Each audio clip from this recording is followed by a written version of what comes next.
Hello, friends. This is Dave Hurwitz, executive editor at ClassicsToday.com, here with random reviews from the Overflow room.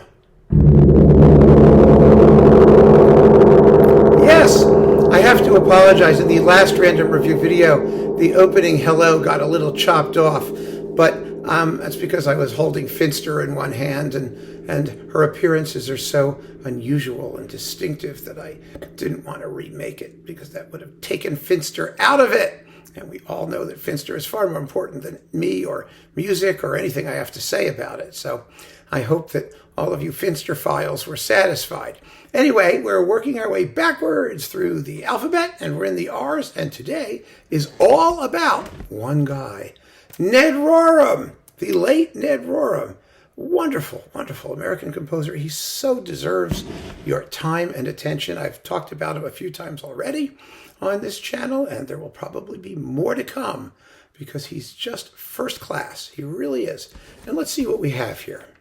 We have this wonderful disc with Andre Previn conducting the Curtis Institute of Music Symphony Orchestra, and Gary Grafman, the one-handed pianist at this point, the Piano Concerto for Left-Handed Orchestra, which is obviously inspired by Ravel. It's very French sounding, but it's 34 minutes long. It's a big work, and it's brilliant and wonderful. And then his 11 Studies for 11 Players, which is also absolutely gorgeous. That has Rossen Milanov conducting the 11 players. Such an inventive and interesting composer. And his concerti, as with this one, are not always in classical forms, like 3 movements. This one has 8, actually. It's more like a suite form. He finds his own way in this music. It's consistently brilliant and wonderful.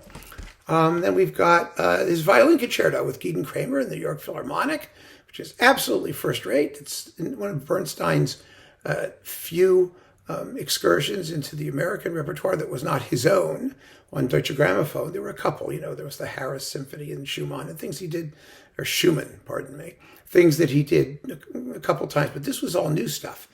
David Del Tredigi's Tattoo, and of course you've got Bernstein's own Concerto for Orchestra, Jubilee Games, which is one of his last orchestral works and one of his weakest. So it's really worth having for Del Tredigi and for Rorem. That's what's really, really good in that thing. Then we've got the Rorem orchestral works, his String Symphony, which consists of a waltz, a berceuse, a scherzo, a nocturne, and a rondo, with Robert Shaw conducting it, a delicious piece called Sunday Morning, and Eagles with Louis Lane. Remember Louis Lane? He just had a box on Sony. Well, here he is doing some contemporary American music, of which he was a major champion throughout his career, with the Atlanta Symphony Orchestra. Lane and Shaw were joint conductors. They were co-conductors in Atlanta. So this is a wonderful disc, not just for Rorem, but also for Louis Lane, and if you're a Robert Shaw fancier, that too. Then Naxos has a fabulous series of Rorem stuff, and some of these are just overflows because they were all boxed up. And I talked about the box. We did a video about the box. And we've got his 3 symphonies.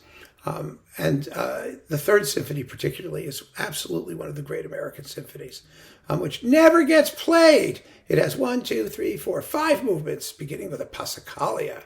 And it's brilliant and wonderful. There's a live recording with Bernstein and the New York Philharmonic, and Bravanel did it. I think I may have that here actually next. Really a great work. And if you don't know the Rorem Third, listen to the Rorem Third. You are in for a serious treat. The first 2 are somewhat more neoclassical, but still really enjoyable works.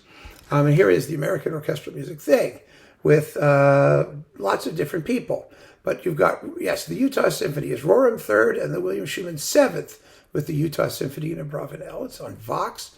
The Virgil Thompson Louisiana Story Suite, Hanson 6, Kunter Schuller Symphony 1965, and Suite Number 2 by Edward McDowell. These are with the Westphalian Symphony Orchestra, Siegfried Landau conductor, and the Schuller is with the Dallas Symphony Orchestra under Donald Johannes. It's a wonderful collection of works. It really is. I mean, I hope Naxos reissues all this stuff in, improved sound or whatnot.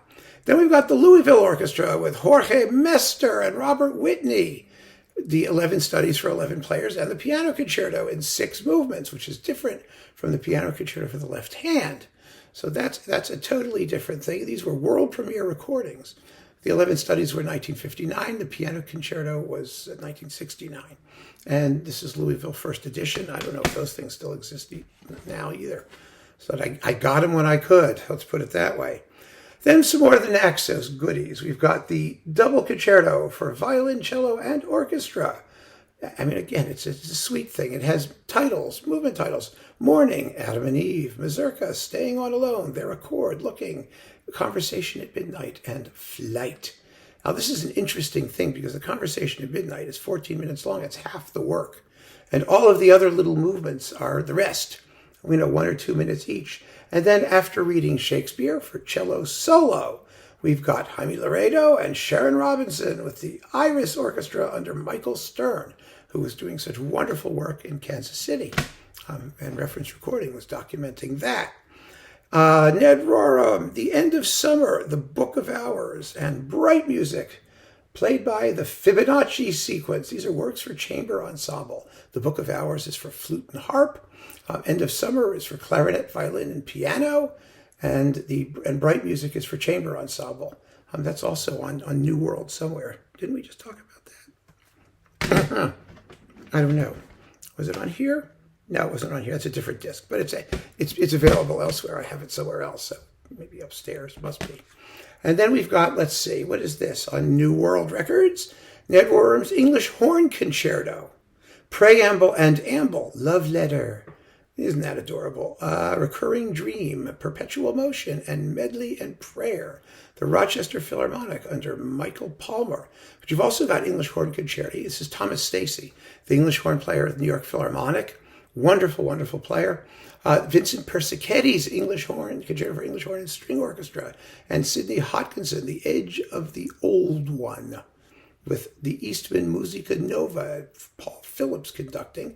This is with Persichetti conducting. The Persichetti actually has Persichetti conducting it, which is rather cool, with the String Orchestra of New York. Whatever that is, I have no clue. But there you are. 3 wonderful concerti for English horn, including one by Ned Rorem.